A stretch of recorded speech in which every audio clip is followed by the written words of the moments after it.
You what's up guys, kembali lagi di Mas Fatih di sini di channel Property terhis update yang selalu nanti. Untuk kali ini kita akan membahas sebuah topik 5 alasan kenapa kalian harus punya kos-kosan.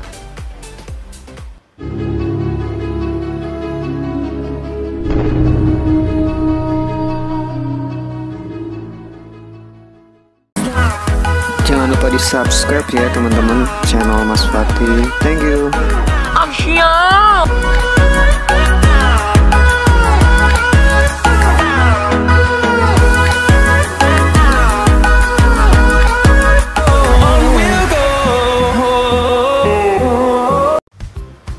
Alasan yang pertama, kenapa kalian harus punya kos-kosan itu karena kosan itu selalu dicari dan selalu permintaannya ada gitu. Ini mendukung dari beberapa alasan kenapa kosan itu selalu banyak permintaan. Ada 3 alasannya. Yang pertama itu karena kita nih sekarang kondisinya untuk beli rumah itu harus mengeluarkan budget yang ekstra besar. Sedangkan kalau kita jangka pendeknya, kalau kita kerja di misalnya di daerah Sudirman, nggak mungkin kita harus punya hunian di daerah situ juga. Kita hanya ya bisa nyewa lah kos-kosan di situ. Jadi otomatis permintaan atas kos-kosan itu selalu ada ya. Terus yang kedua itu didukung dengan deket kantor atau deket pusat pendidikan. Nah, di mana ada perkantoran atau pusat pendidikan biasanya banyak kos-kosan, guys. Itu sudah lumrah terjadi dan kita bisa biasa menganalisa dan melihatnya sedemikian rupa ya. Jadi kalau kalian punya kos-kosan itu sudah pasti ada peminatnya. Please lihat dulu lokasinya di mana, dekat dengan perkantoran atau pusat pendidikan kayak misalnya kampus, itu sangat bagus. Yang ketiga itu kenapa banyak minatnya kos-kosan itu karena efisiensi waktu, guys. Jadi sekarang sudah zamannya kita bekerja dengan waktu. Kerja itu harus cepat, dimana kita harus ke kantor on time.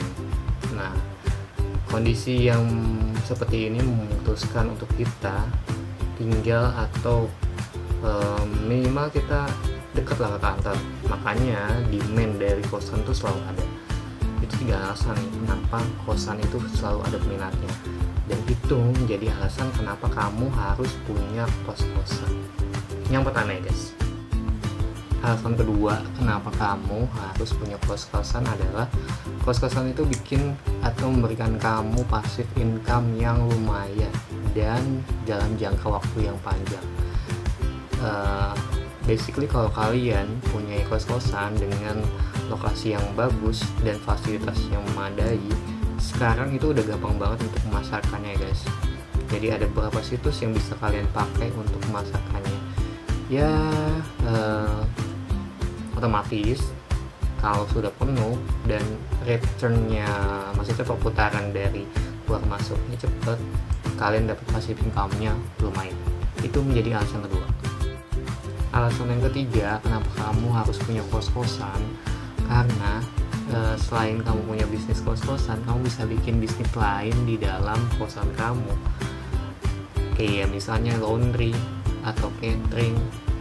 Itu bisa jadi tambahan masukan dari income per bulan kamu di kos-kosan, dan yang itu yang menjadi bola salju perputaran uang kamu guys. Jadi selain kamu punya bisnis kos-kosan, kamu bisa membangun bisnis lain dari laundry misalnya. Itu udah bisa jadi cash flow yang kenceng banget. Jangan lupa subscribe untuk channel Mas Fatih ya guys. Kenapa kamu bikin usaha lagi di kosan kamu? Karena usaha yang kamu bikin itu membantu si penyewa juga. Otomatis demand-nya akan selalu ada. Apalagi kayak misalnya laundry, kamu punya kosan kamu punya laundry, atau kamu kosan kamu catering juga buat makan sarapan atau apa buat si penyewa, itu akan membantu si penyewa juga, dan otomatis returnnya, maksudnya perputarannya juga ada di situ ya guys. Alasan keempat kenapa kamu harus punya kosan itu ya kan, capital gain and capital rate yang tinggi. Apa itu capital gain? Capital gain itu adalah kenaikan dari harga, sedangkan capital rate itu adalah perbandingan antara kenaikan harga dengan penghasilan yang didapatkan dari properti tersebut.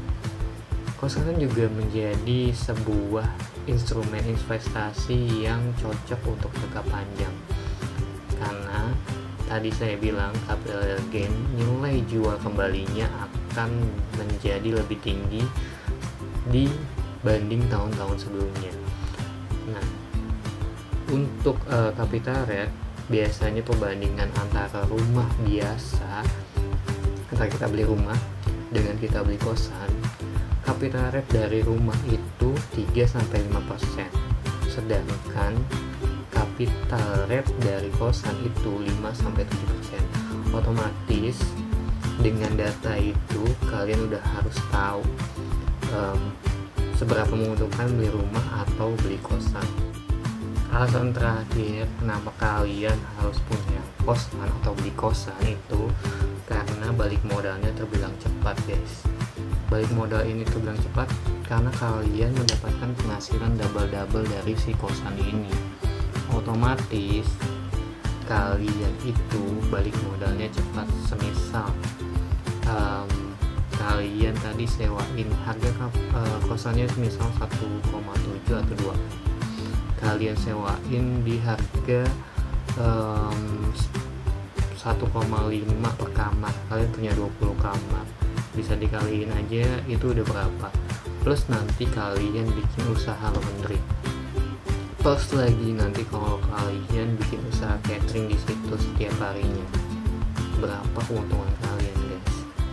Itu yang mengakibatkan dibandingkan rumah, balik modal dari kosan itu lebih besar ya. At least kalau kalian sewain rumah, misalnya kalian punya rumah ya bisa di angka 30-50, sedangkan kalau kalian sewain kosan dengan dihitungnya per kamar itu lebih gede guys. Memang pas bangun kosan itu biayanya nggak kecil, dari awal bangunnya besar untuk modal pembangunan kosan, cuman kalau sudah running itu terbilang sangat cepat untuk balik modalnya dalam jangka waktu 8-10 tahun. Ini analisa kasar ya, analisa kasar dan hitung-hitungan kasar, kalian udah bisa balik modal. Ini lebih cepat dibandingkan kalian beli properti sebanding misalnya antara kalian beli rumah hunian biasa atau dengan kosan, nilai segi bisnisnya beda. Itulah 5 alasan kenapa kalian harus punya kos-kosan. Buat kalian yang terbantukan untuk informasi terkait properti, jangan lupa klik like and subscribe, jangan lupa komen juga topik apa yang mau kalian bahas di sini, dan jangan lupa kalau kalian mau tanya juga bisa di kolom komentar. Kira-kira apa sih, ada yang kurang nggak sih nih? Apakah ada 7 alasan atau berapa alasan kalian harus beli kosan? Please tampilkan komentar di link komentar. Oke, sekian dari Fatih, semoga video ini menjadi insight yang bagus buat kalian guys. Fatih sign out and see ya.